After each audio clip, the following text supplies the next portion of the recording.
সপ্তম শ্ৰেণীৰ ছাত্ৰ-ছাত্ৰীসকল তোমালোকক আমাৰ অন্য এটা নতুন ভিডিঅ'লৈ স্বাগতম জনাইছো। আজি আমি অসমীয়া পাঠ্যপুথিৰ দ্বিতীয় পাঠ কালিকা লগা পাট কাপোৰ নামৰ পাঠটোৰ প্ৰশ্ন উত্তৰসমূহ আলোচনা কৰিবলৈ ওলাইছো। এই পাঠটোৰ গুৰুত্বপূৰ্ণ প্ৰশ্ন উত্তৰসমূহ এনে ধৰণৰ। পাঠভিত্তিক ক্ৰিয়া ১ নম্বৰ তোমালোকে নিজে কৰিব পাৰিবা। ২ নম্বৰ উত্তৰ দিয়া। ক চহকী মানুহজন কোন দেশৰ আছিল? উত্তৰ চহকী মানুহজন আছিক দেশৰ আছিল। খ চহকী মানুহজনৰ ছোৱালীজনীৰ কাৰ লগত বিয়া হৈছিল?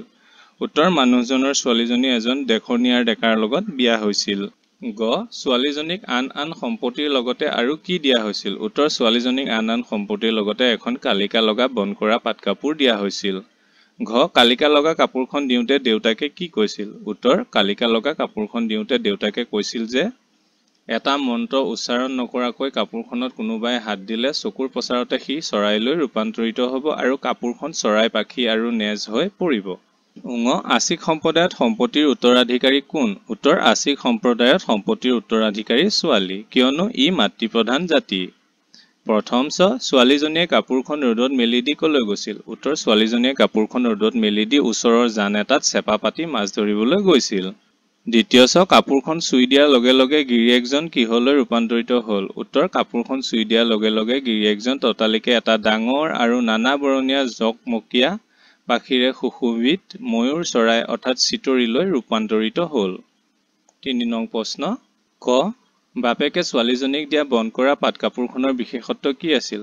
উত্তৰ বাপেকে ছোৱালীজনীক দিয়া বন কৰা পাট কাপোৰখনৰ বিশেষত্ব এয়াই আছিল যে এটা মন্ত্ৰ উচ্চাৰণ নকৰাকৈ কাপোৰখনত কোনোবাই হাত দিলে চকুৰ পচাৰতে সি চৰাইলৈ ৰূপান্তৰিত হয় আৰু কাপোৰখন চৰাইটোৰ পাখি আৰু নেজ হৈ পৰিব। খ গিৰিয়েকজন কিদৰে সুশোভিত চিতৰি চৰাইলৈ ৰূপান্তৰিত হৈছিল? উত্তৰ এদিনাখন ছোৱালীজনীয়ে মন্ত্ৰপুত কাপোৰখন পেৰাৰ পৰা উলিয়াই ৰ'দত মেলি দিয়ে আৰু ধাৰাসাৰ বৰষুণ বা শিল বৰষুণ আহিলেও যাতে গিৰিয়েকে সেইখন নুচুৱে সেই বিষয়ে সকীয়াই দি ওচৰৰ জান এটাত চেপা পাতি মাছ ধৰিবলৈ যায়। কিছু সময় পিছত কলা ডাৱৰে আকাশখন ছাতি ধৰি ধাৰাসাৰে বৰষুণ দিয়াত গিৰিয়েকে ঘৈণীয়েকক চিঞৰি মাতে। সেই সময়তে শিল বৰষুণ অহাত গিৰিয়েকে তাই সতৰ্কবাণী পাহৰি যায় আৰু কাপোৰখন সামৰি আনিবলৈ তাত হাত দিয়াৰ লগে লগে তেওঁ এটা ডাঙৰ আৰু নানা বৰণীয়া জকমকীয়া পাখিৰে সুশোভিত চিতৰি চৰাইলৈ ৰূপান্তৰিত হয়। প্ৰশ্ন গ গিৰিয়েকজনে কাপোৰখন চুই দিয়া দেখি ঘৈণীয়েকে কি কৰিলে আৰু শেষত তাইৰ কি হ'ল?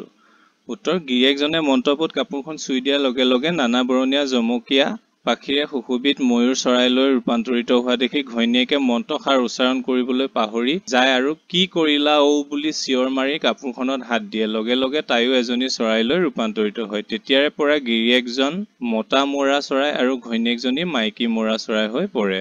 প্ৰশ্ন ৪ তলৰ শব্দবোৰৰ অৰ্থ বাকচৰ পৰা বাছি উলিয়াই লিখা। উত্তৰ প্ৰচলিত অৰ্থাৎ চলি থকা, দেখনীয়াৰ মানে সুঠাম আৰু দেখিবলৈ ধুনীয়া, চহকী মানে ধনী, সুশোভিত মানে সুসজ্জিত, সৰহ মানে বহুত। প্ৰিয় ছাত্ৰ-ছাত্ৰীসকল এই পাঠটোৰ প্ৰশ্ন উত্তৰ ইমানতে শেষ হৈছে। অন্য এটা পাঠৰ প্ৰশ্ন উত্তৰলৈ শীঘ্ৰে আমি তোমালোকৰ ওচৰলৈ আহি আছো। তেতিয়ালৈ আমাৰ চেনেলটো ছাবস্ক্ৰাইব কৰি অন্য পাঠৰ প্ৰশ্ন উত্তৰসমূহ তোমালোকে লিখি ল'বা। ধন্যবাদ।